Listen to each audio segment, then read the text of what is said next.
안녕하세요. 저는 지금 사는 곳을 떠나 가족과 함께 지방으로 이사를 온 아들과 딸을 둔 35살 엄마입니다. 저에게는 두 번 다시는 겪고 싶지 않은 끔찍한 일이 있습니다.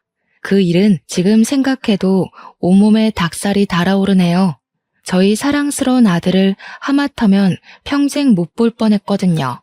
그때 일을 생각만 하면 그 일이 꿈이길 빕니다. 가슴 속에 응어리가 진 듯 맺혀서 내려가지 않는 그 일을 이제 풀어보려고 하는데요. 그 일을 설명하기 전에 그 전에 있었던 일을 설명해 드리는 게 그 사건을 이해하는 데 도움이 될 것 같아요. 그때 당시에 저는 남편과 2년 차 부부였습니다. 그리고 남편 위로는 결혼 10년 차인 형님 내외가 있었죠. 형님 부부는 결혼하신 지 10년이 넘도록 아이가 없으셨습니다. 결혼 전에도 남편이 형네 부부가 아이를 가지기 위해 온갖 노력을 하고 있다는 말을 들었기에 제가 결혼 2년 차에 임신하게 되자 처음에는 시댁에 말을 해야 하나 망설였습니다. 혹시나 기분이 나쁘면 어쩌나 상처받으면 어쩌나 하는 생각을 하게 되었거든요. 남편과 한참 상의 끝에 그래도 말하지 않는 것보다 말하는 게 서로에게 좋을 것 같다는 결론을 내리게 되었어요. 시댁 모임에 참석한 저희는 시댁 식구들 앞에서 임신 발표를 하게 되었습니다. 다들 놀라지 마세요. 저희 아내가 임신하게 되었어요. 저희도 새 식구가 늘었으니 축하해 주세요. 시댁 식구들은 모두 깜짝 놀라며 저희를 쳐다보았죠. 어머님, 아버님은 좋아하셨지만 형님은 눈은 웃고 계셨지만 그 뒤에 짓던 표정에 마음이 아팠습니다. 반가운 소식이 두 집에 같이 왔으면 얼마나 좋았을까 하고 말이죠. 그런데 일주일 뒤에 정말 반가운 소식이 들려오는 겁니다. 형님도 임신하셨다는 희소식이었어요. 그 소식에 저희는 그제서야 안도를 했습니다. 그 소식에 가장 좋아하신 분은 역시 시어머니였어요. 형님의 얼굴에도 웃음꽃이 활짝 피어 있었습니다. 형님, 너무 축하드려요. 드디어 아기 엄마가 되셨네요. 아직 극초기니까 조심하셔야겠어요. 그러게 말이야. 이거 다 동서 덕분인가 봐. 나는 내가 40 넘어서 사실 이제 임신 포기해야 하나 고민하고 있었거든. 시험관도 번번이 실패하고 정말 우울했는데 동서가 임신하자마자 내가 임신했잖아. 동서 뱃속에 복덩이가 들어앉았나 보네. 그러게 말이다. 둘째가 복덩인가 보다. 너무 잘 되었어. 그네 너는 특히 조심해야 한다. 이제 노산이라서 많이 힘들 거야. 항상 조심하고 힘든 일 있으면 나를 부르거라. 아유, 어머니 너무 걱정하지 마세요. 어머님은 특히 형님의 임신 소식에 더욱 형님을 챙기셨어요. 40이 넘은 노산의 초산이라 정말 힘든 시기를 같이 보내셨다고 했으니 더욱 애지중지 챙기셨습니다. 이제 어머님도 두 발 쫙 뻗고 주무실 수 있을 것 같네요. 두 분 다 너무 고생하셨어요. 동서 말도 마. 정말 마음고생이 심했어. 다른 사람들은 착상이라도 해보고 유산도 해보는데 나는 아이들이 착상도 하지도 않고 그대로 미끄러져 내리니까 너무 마음이 아프더라고. 보통 착상이라도 하면 임신 가능성이 있다고 본다고 하던데 나는 그것도 없었으니까. 형님은 손으로 아직 납작한 배를 문질렀습니다. 얼마나 그 아이가 각별한지 알 수 있었죠.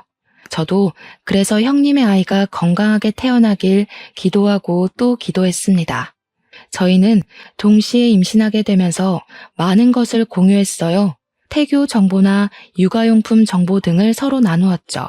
저희가 도란도란 앉아서 그런 것들을 인터넷으로 살피고 있으면 어머님은 동서 사이가 우애가 좋아서 좋다고 하시곤 하셨습니다. 시모들이 사이가 좋아서 아이들도 사이가 좋겠구나. 꼭 친형제처럼 지내겠어. 그러게요. 이제 보니 형님 예정일 언제신 거예요? 저는 9월 15일이에요. 형님은 저를 보고 당황하시더니 어색한 미소를 지어 보이더라고요. 아, 난 9월 23일이야. 어머, 그러고 보니 그럼 같은 달에 태어나는 거네요? 성별은 아직이겠네요. 아들일까 딸일까요? 너무 궁금한데 4, 5개월 정도는 되어야 나온다고 하네요. 그러게 말이야. 아들이고 딸이고 그냥 둘 다 건강하게 낳았으면 좋겠다. 그러게요, 형님. 병원은 어디 다니세요? 저랑 병원 같이 가요. 아, 나는 따로 다니는 병원이 있어. 회원제 병원이라서 동서 추천하고 싶은데 어렵네. 저는 그때까지 깜빡 잊고 있던 게 생각이 났습니다. 형님은 평범한 시댁과 어울리지 않을 정도로 부잣집 딸이라는 거였죠. 오랜 기간 연애를 했지만 친정의 반대에 형님은 결혼을 하겠다고 우기셨나 봐요. 당시 아주버님은 사법고시를 앞두고 계셨다고 했습니다. 형님의 친정에서는 아주버님이 사법고시에 합격하게 된다면 결혼을 허락한다고 했나 봐요. 아주버님은 결혼을 위해 1년 가까이 칩거하시면서 시험을 보고 합격하셨다는 에피소드를 듣게 되었죠. 저는 형님 집안이 얼마 정도인지 부자인지는 잘 모르지만 형님이 가끔 주는 선물을 친구들에게 보여주면 명품이라는 말을 듣게 되었어요. 저는 사실 명품에 눈이 박지 않아서 그런 걸 잘 모르거든요. 그래서 평소에는 형님이 부자인 것을 느끼지 못하고 살았는데 막상 산부인과도 회원제로 운영된다고 하니 입이 벌어지더라고요. 그래서 형님이 임산부에 좋은 영양제 등을 주면 너무 감사하다며 넙죽넙죽 받았습니다. 그리고 저희 아이들의 성별을 알 수 있는 개월수가 다가왔을 때 저와 같은 아들이라는 말에 서로 정말 좋아했어요. 그런데 어머님은 같은 아들인데도 형님의 아이에게 더 정성을 쏟으셨죠. 아무래도 집안 장손이다 보니 그렇겠거니 해도 눈으로 티가 나게 그렇게 차별을 두셨습니다. 저와 형님은 띠동갑이었거든요. 남편과 아주버님의 나이 차이가 8살 정도 차이 나기도 했고 형님 내외는 동갑 부부로 41살, 저는 당시 29살이었거든요. 어머님이 노산의 형님을 더 챙겨주셔도 어쩔 수 없다고 생각을 해도 서운한 건 별 수 없었습니다. 어머님으로서는 같은 손주 아닌가요? 이러다가는 태어나서도 할머니에게 차별을 받는 건 아닌지 생각도 하게 되었네요. 구체적으로 서운한 상황을 설명하자면 같은 임산부인데 어머님은 자질구레한 일을 저를 시키더라고요. 형님은 소파에 앉혀놓고 과일을 저기에 내놓았으니 깎아오라고 하던가 설거지는 다 저보고 하라고 했죠. 형님은 손에 물 한 방울 안 묻히게 하시면서 저는 시댁에 가면 그런 식으로 일을 하게 되는 겁니다. 아무리 귀한 집안 딸이라지만 너무한다고 생각했어요. 남편도 그런 것을 눈치를 챘는지 자신이 먼저 한다고 발빠르게 먼저 하더라고요. 자기야, 내가 할게. 자기는 앉아있어. 이제 배가 나오기 시작하니 자기도 힘들잖아. 고마워, 여보. 역시 나는 여보밖에 없어. 그렇게 설거지거리는 맡겨놓고 저는 형님 옆으로 가서 앉았더니 어머님이 포크로 사과를 찍어서 형님에게 주는데 형님은 그것을 저에게 주더라고요. 저는 괜찮다고 거절을 했죠. 어머님이 형님에게 주는 걸 뺏어 먹는 느낌이 나잖아요. 어서 받아. 동서 그래야 뱃속아이도 잘 자라지. 우리 조카도 사과 먹고 싶을 거야. 저는 어쩔 수 없이 그 사과를 받아들었습니다. 감사합니다, 형님. 잘 먹을게요. 제가 사과를 먹고 있는데 형님의 손에 제 배로 향하더라고요. 살며시 나온 배를 문지르시는 거예요. 배가 나온 게 너무 신기하다. 곧 있으면 태동도 하려나? 저는 제 배를 한참 만지는 형님이 너무 신기했어요. 본인도 임산부인데 굳이 제 배를 만질까 싶다가도 저희 아이를 예뻐하시니 그러는 거겠지 하면서 넘어갔습니다. 정말 신기한 건 바로 형님의 걸음걸이였습니다. 보통 임산부는 배가 나오면서 걸음걸이가 불편해지잖아요. 그런데 형님은 그런 모습이 전혀 없었어요. 몸도 무겁지도 않아 보이고 오랫동안 요가나 필라테스를 하셨다고 들었거든요. 그래서인지 형님은 외모도 제 또래로 보일 정도로 젊어 보이셨습니다.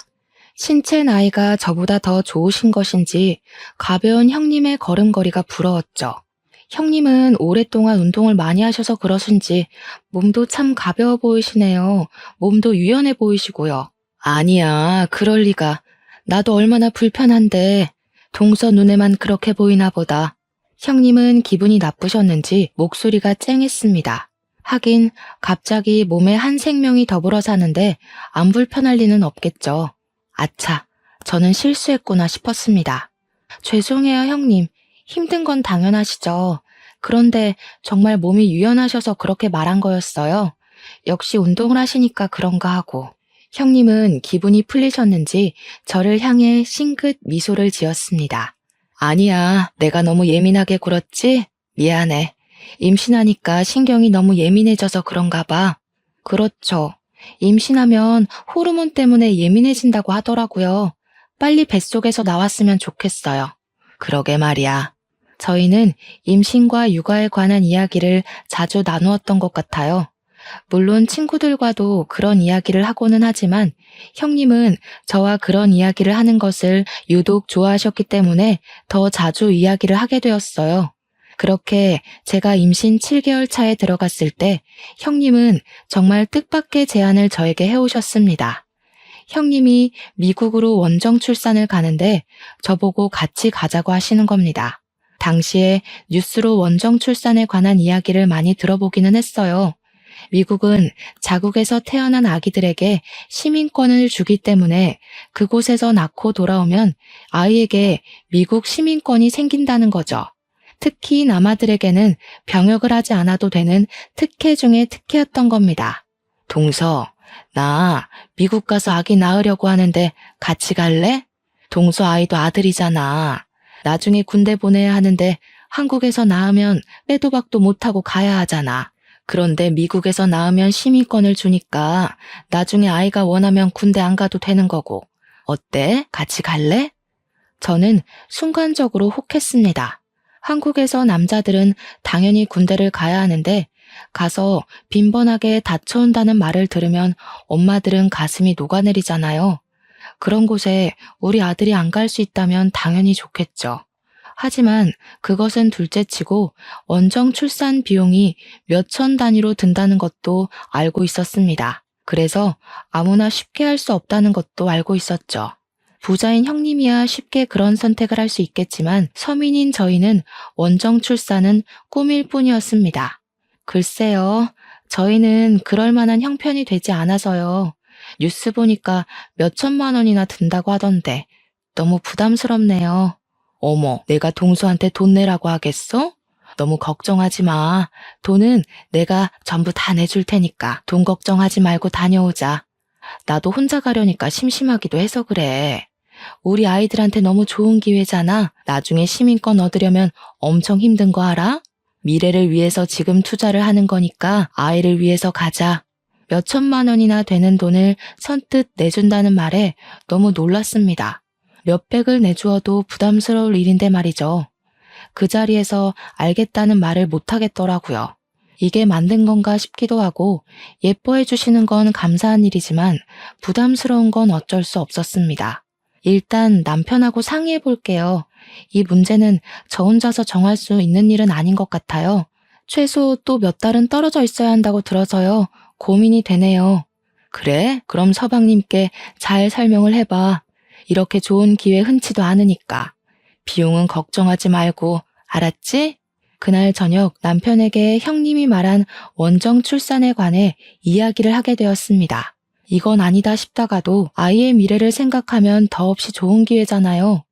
형님 아이는 원정 출산으로 시민권이 떡하니 생기니까요.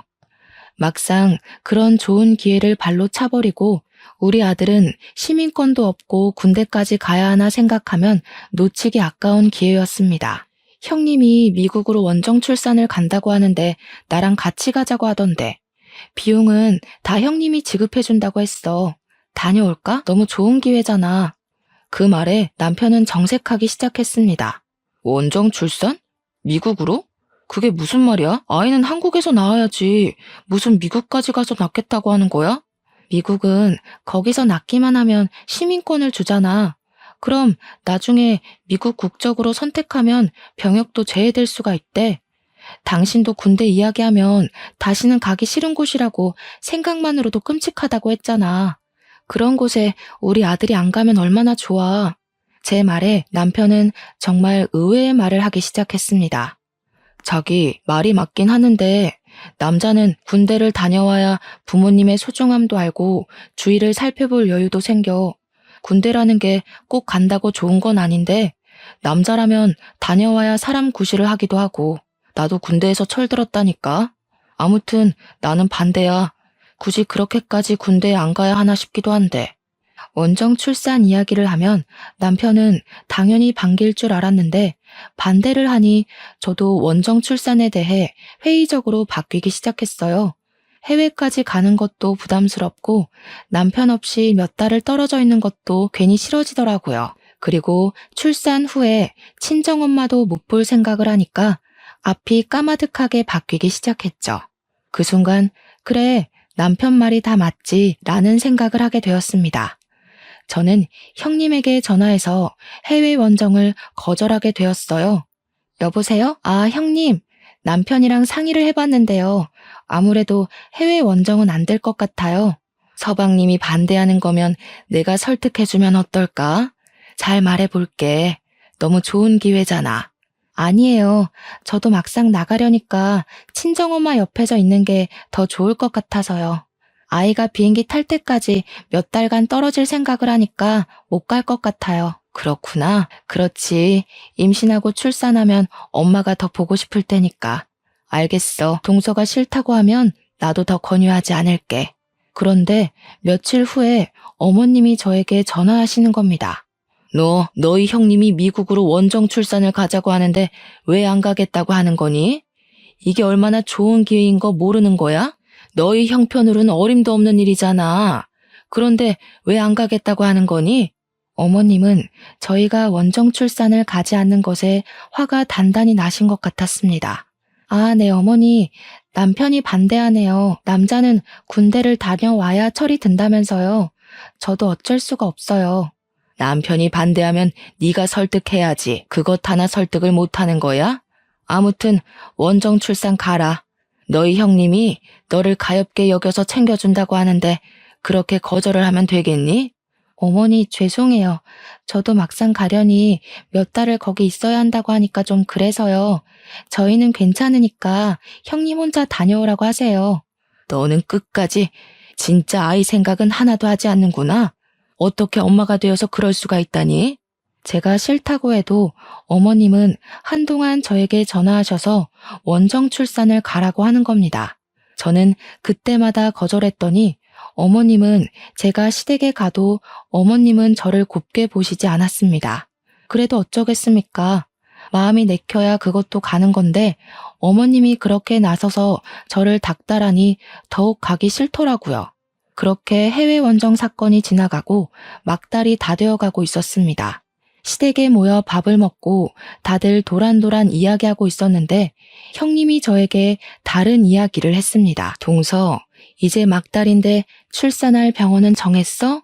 네, 제가 다니는 병원에서 분만도 가능하다고 해서 그냥 다니는 병원에서 하려고요. 그럼 내가 다니는 병원에서 출산하는 건 어때?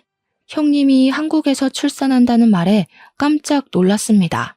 당연히 형님은 원정 출산을 할 능력이 있으시는 분이니 미국에서 출산할 거라고 생각을 했으니까요. 형님, 미국에서 출산하시는 거 아니셨어요? 한국에서 출산하시는 거예요? 아, 응. 나도 혼자 가기 싫어서 동서한테 같이 가자고 한 건데 동서가 안 간다고 하니까 나도 가기 싫어졌어. 내가 다니는 병원이 회원제라고 했잖아. 거기 예약 잡기도 어려운데 겨우 한 자리 남아서 어렵게 구했어. 회원제 병원이요? 정말 좋은 병원일 것 같기는 한데 저는 또 고민이 되었습니다. 회원제 병원이라니 분명 제가 다니는 병원보다는 좋은 곳은 맞겠지만 그런 곳에 가도 되나, 그리고 또 역시 진료비가 걱정되었습니다. 병원이 회원제고 고급이니까 출산 비용과 입원비가 비쌀 테니까요. 형님은 눈치 빠르게 저의 걱정거리를 캐치하셨죠. 아유, 진료비 때문에 그러는 거야? 그건 걱정하지 말고 내가 다니는 병원으로 가자. 거기는 출산하면 바로 산후조리랑 같이 케어해주니까 옮길 필요도 없이 관리가 가능하다니까. 다시 큰돈을 들이면서까지 저를 살펴준다는데 좋기도 했지만 심적으로 부담감이 들었습니다. 형님의 도움을 또 거절하자니 형님이 크게 실망을 할 것 같았습니다. 제가 한참을 말 못하고 가만히 앉아있자 옆에 계시던 어머님이 형님을 거들었어요.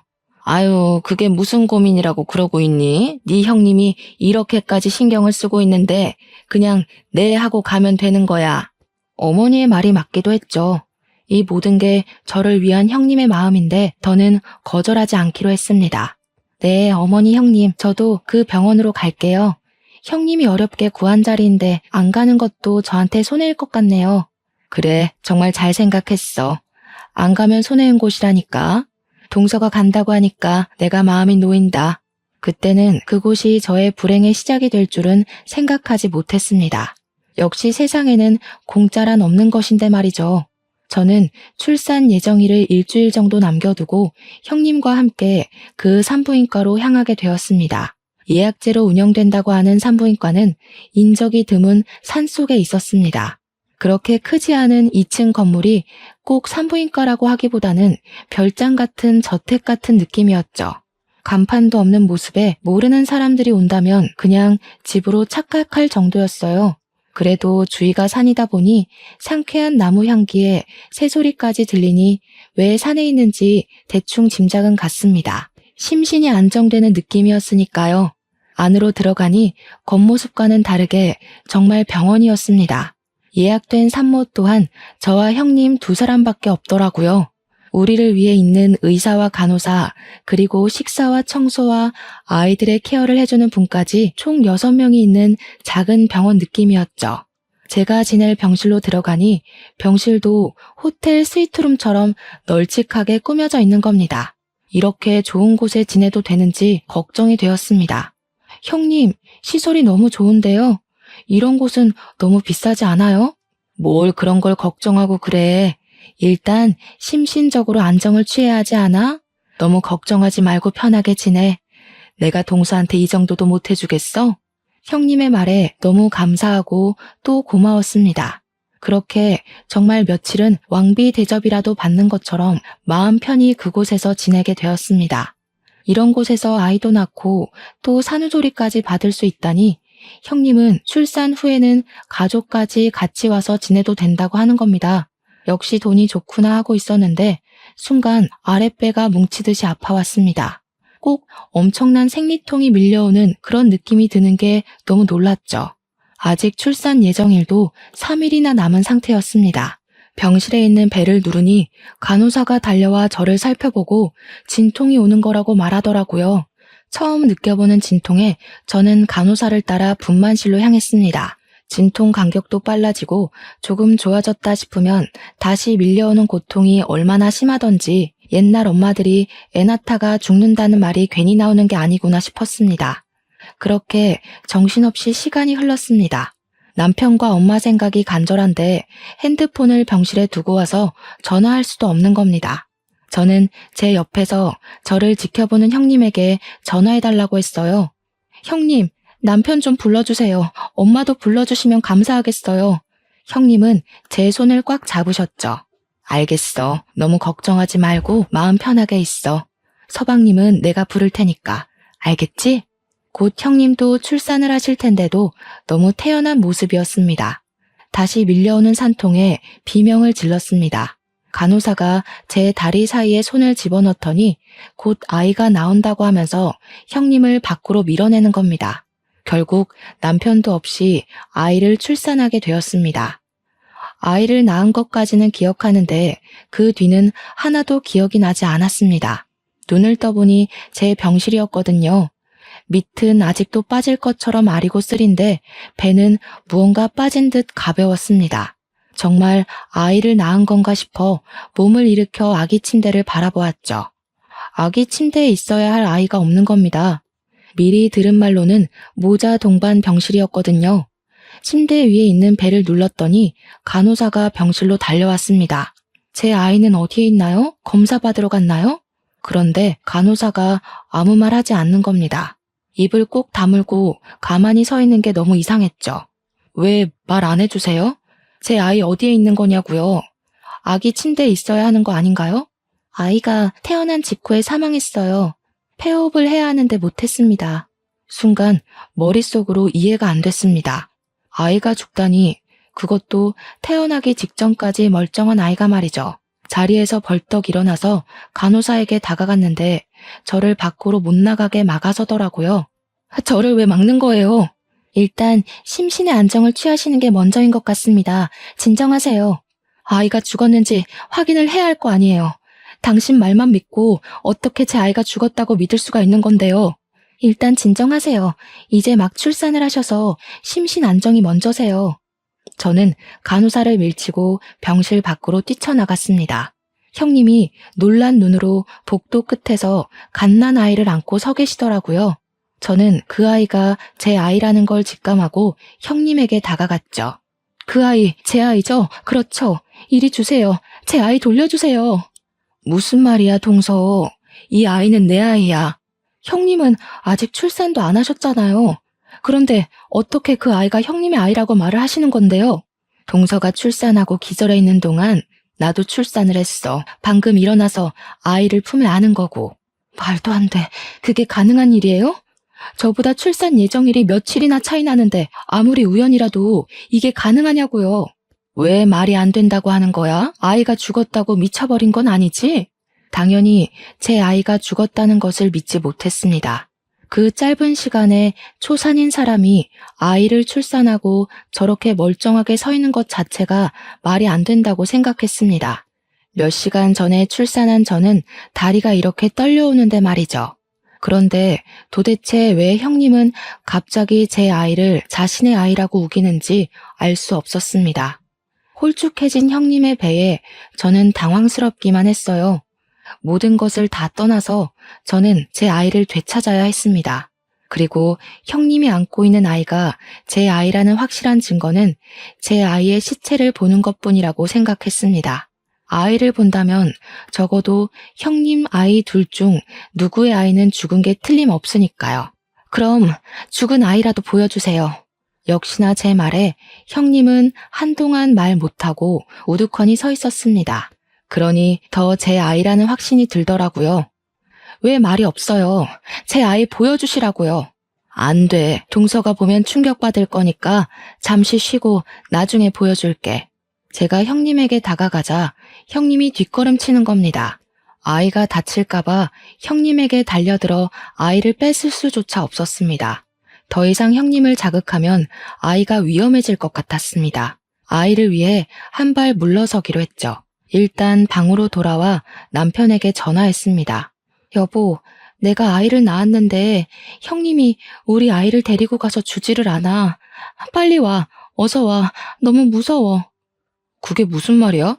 형수가 어쨌다는 거야? 저는 울먹이며 그냥 일단 오라고 소리를 질러버렸죠.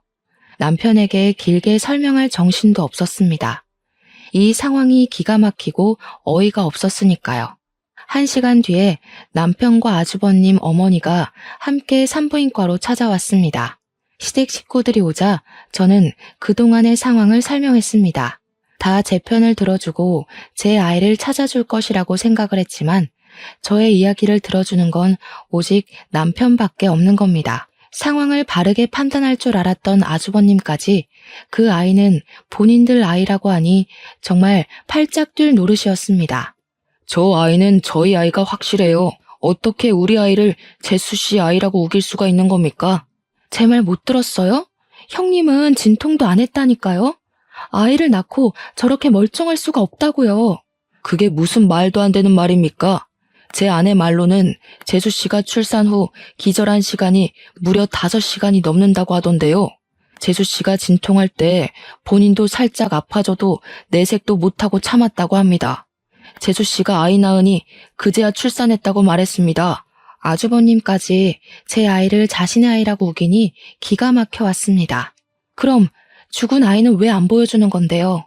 보여주기라도 하면 제가 이렇게 미칠 것 같지는 않죠. 그래요. 아이를 보여주세요. 죽은 아이라도 보여주어야 우리가 아이의 죽음을 받아들이든지 하죠. 아이 시체가 없어서 그래요. 동서가 충격을 받을까봐 벌써 화장을 해버렸어요. 몇 시간 사이에 아이를 화장하다니 형님은 다시 거짓말을 하고 있었습니다. 도대체 왜 이러는 거예요? 그럼 그 아이 유전자 검사라도 해요. 그럼 확실하죠. 아니라고 하면 제가 아이를 포기하겠습니다.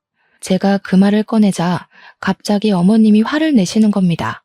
너는 어떻게 네 형님을 못 믿고 그렇게 우기는 거냐? 네 형님이 어디 그런 거로 속이는 사람이든? 너한테 얼마나 잘했니? 응? 아무리 아이가 잘못되었다고 해도 너를 위해 이렇게까지 신경 써준 사람에게 이런 식으로 몰아세우면 쓰니? 저에게 그런 태도를 보이는 시어머니께 너무나 속이 상했습니다. 아무리 형님이 예쁘고 살가워도 어머니만큼은 중립을 지켜야 하는 거 아닌가요? 형님이 거짓말을 하든 제 아이가 정말 죽어 제가 정신이 나간 상태였어도 말입니다. 모두 그렇게 저를 몰아세우니 정말 눈이 돌았습니다.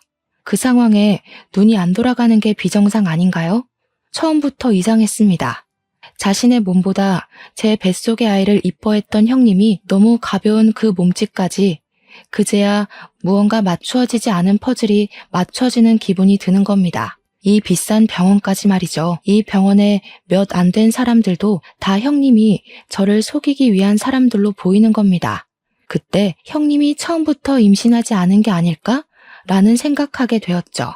처음부터 계획적이었어요? 제 아이를 빼앗기 위해 이런 짓을 꾸민 거예요? 도대체 무슨 이야기를 하는지 모르겠네.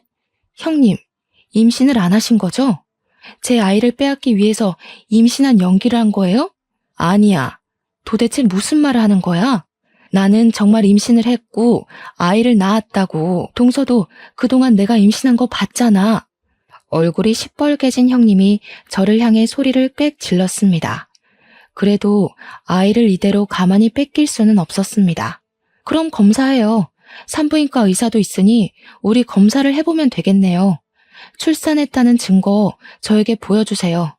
지금 멀쩡하게 걸어다니는 거 보면 형님도 자연분만하신 거 맞죠? 그럼 회음부가 찢어져 있을 테니까 그거 확인해봐요. 그래 여보. 그러자. 확인시켜주고 빨리 집으로 가자. 제 말에 동의하는 아주버님을 보고 안도의 숨을 내쉬었습니다. 그 상황에 쐐기를 받기로 했습니다.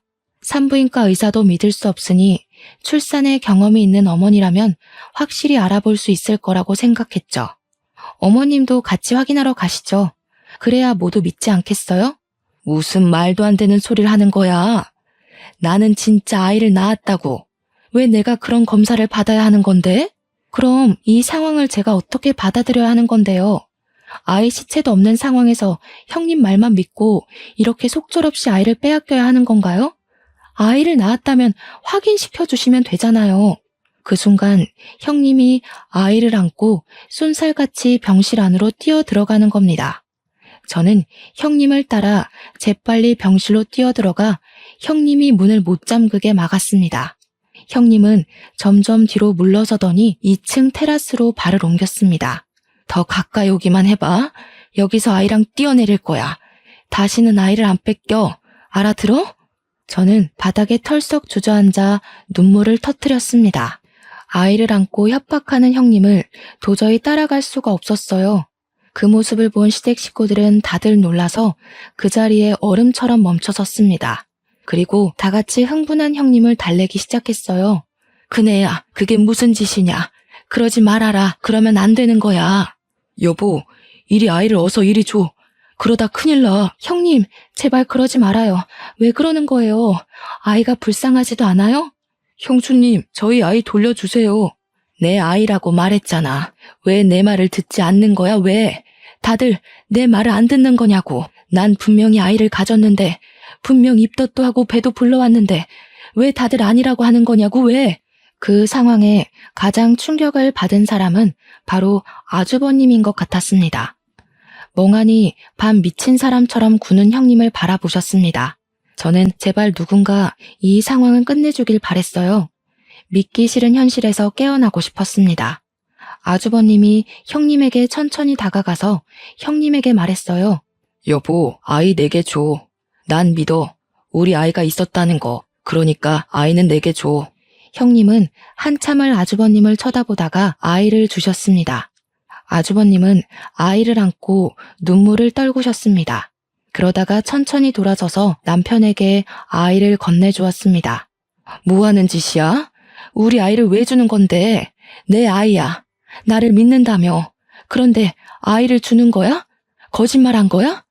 아주버님은 형님을 꽉 끌어안았습니다. 믿는다고 했잖아. 난 정말 당신을 믿어. 그리고 난 아이 없어도 돼. 당신만 있으면 돼. 아이보다 당신이 중요해. 아니, 저 아이는 내 아이라니까? 왜 못 믿는 건데, 왜? 저는 형님의 절규에도 제 아이를 꽉 끌어안고 외쳤습니다. 경찰에 신고할 거예요. 다신 내 아이를 빼앗길 수는 없어요. 어떻게 아이를 가지고 이런 짓을 꾸밀 수가 있어요? 그 순간 어머님이 제 뺨을 내리치셨습니다. 너, 그게 무슨 말이냐? 어디서 그런 말을 함부로 하는 거야? 누구를 신고해? 가족끼리 이러는 거 아니다? 어머니, 이 사람한테 무슨 짓이에요? 왜 때리시는 거예요? 네 집사람 행동을 봐라. 가족을 신고한다는 말이 어떻게 쉽게 나온다니? 제 형님이 얼마나 챙겨줬는데 은혜를 원수로 갚아? 저는 어이가 없어서 어머님을 노려보았습니다. 제가 형님 다음으로 가장 원망스러웠던 존재는 어머니셨습니다. 형님이 저를 뜻대로 굴릴 수 있게 가장 많이 도와주신 분이셨으니까요. 아주버님은 남자이니까 잘 모를 수도 있지만 어머님은 아니죠. 아이를 2번이나 낳아보고 삶의 경험으로 절대 모를 수가 없는 분이 어머니 아니겠어요? 저는 그것도 따져 물어야 했습니다. 어머님, 알고 계셨죠?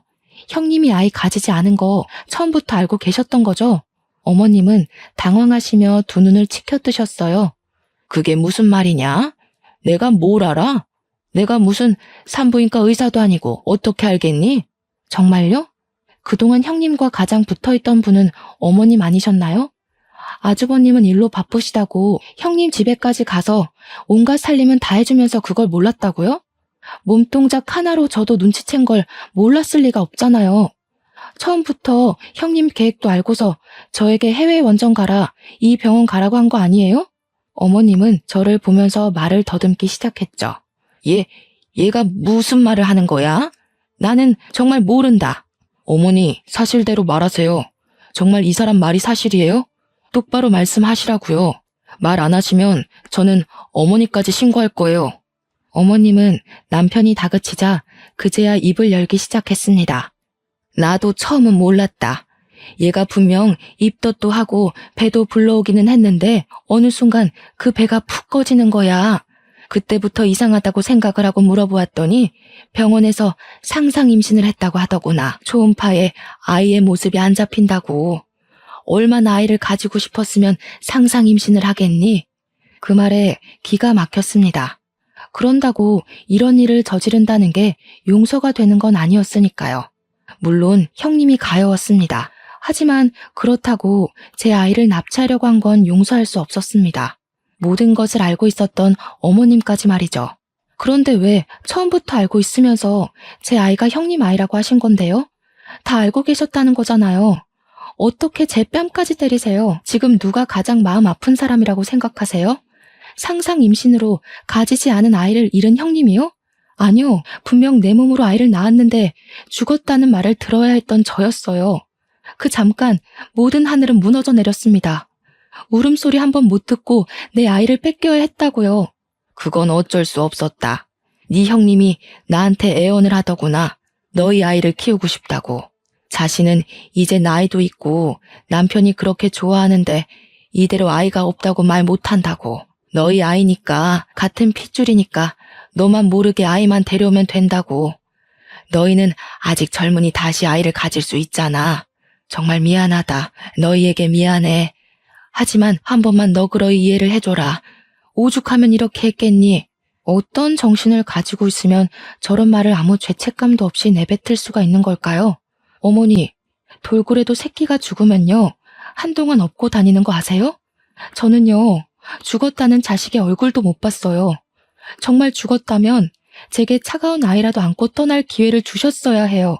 멀쩡히 살아있는 아이를 형님이 안고 있는 작고 붉은 핏덩이를 보는 순간 한눈에 제 아이인지 알아보겠더라고요. 사람이라면 그러시는 거 아니에요. 다시는 저와 손주 볼 생각하지 마세요. 왜 그러니? 내가 도대체 무슨 잘못을 했다고 이러는 거야? 어머니, 정말 잘못이 없으세요? 저한테는 미안하지 않으세요? 형에게 자식을 주면서 제 생각은 하나도 안 하시는 거네요. 그건 제가 어머니 자식이 아니라는 소리 아닙니까? 이제 둘째 아들은 없다고 생각하십시오. 어머님은 남편을 보면서 할 말을 잃으신 듯 멍하니 자리에 주저앉으셨습니다. 저희는 아들을 꼭 끌어안고 집으로 돌아왔습니다. 엄마가 급히 우리 집으로 오셔서 저의 몸조리를 해주셨습니다. 무슨 일이야? 왜? 너희 형님이 좋은 산부인과에 예약을 해주었다면 이게 지금 무슨 상황이야? 저는 엄마를 보면서 꽉 끌어안고 다시 눈물을 흘렸습니다. 그때는 엄마에게 그 복잡한 상황을 말을 하지 못했습니다. 너무 놀라고 어머님과 형님이 제 아이를 죽었다고 속이고 빼앗으려 했다는 상황을 다시 설명하기가 끔찍할 정도로 싫었습니다. 혹시라도 아이가 저를 떠나버릴 것 같았거든요. 남편도 이번 사건으로 충격이 컸는지 저희 친정이 있는 지방으로 이사를 하자고 했고 바로 직장을 그만두고 집을 알아보더군요. 믿었던 어머님에게 속고 버림받은 느낌이 들었다고 최근에서야 말을 하더라고요. 지금은 저희는 친정과 왕래를 하고 잘 지내지만 시댁과는 완전히 연을 끊어버렸습니다. 형님 내외도 시댁과 연을 끊어버렸기에 지금은 어머님이 어떻게 지내시는지 알 길이 없습니다. 남편은 가끔 형과 연락은 주고받고는 하지만 서로 얼굴은 보지 않더군요. 남편에게 전해 들은 말로는 형님은 그 뒤에 정신분열증 증세를 보였다고 합니다. 분명 임신했는데 왜 아이가 없는 거냐며 아이를 낳았는데 아이가 없다고 어디 있냐고 소리를 지르면서 밖으로 뛰쳐나가길 반복했답니다. 길거리를 헤매고 다니면서 보이는 아이를 납치하려고 하는 일까지 벌어지면서 지금은 정신병원에 입원 중이라고 해요. 아주버님은 직접 제게 전할 수가 없으니 남편에게 미안하다고 전해주라고 했다고 합니다. 그때 당시에는 본인도 간절하게 아이를 원했기 때문에 눈앞의 진실을 보지 못했다고요. 형님이 얼마나 아이를 간절했으면 상상 임신을 했을까 싶다가도 그 일을 생각하면 결국 가여운 마음도 사라져버렸습니다. 형님이 한 짓은 절대로 해서는 안 되는 일이었고 우리 가족을 모두 철저히 속이고 농락한 거니까요. 멀쩡히 살아있는 아들을 가슴에 묻고 빼앗길 뻔했습니다. 지금은 잘 자라서 어린이집을 다니는 아들을 보면 뿌듯합니다. 그러면서 아직도 마음 한구석이 응어리처럼 맺혀있는 것은 어쩔 수가 없네요. 사람의 고통 중에 가장 큰 고통이 자식을 잃는 고통이라고 했던가요? 저도 극히 공감하는 바입니다. 아주 잠깐이었지만 아직도 그 짧은 순간을 기억하면 세상이 무너져 내리는 것 같았으니까요. 다시는 아무도 그런 고통을 겪지 않기를 빌면서 이만 글을 줄이겠습니다. 저의 이야기는 여기까지입니다. 들어주셔서 감사해요.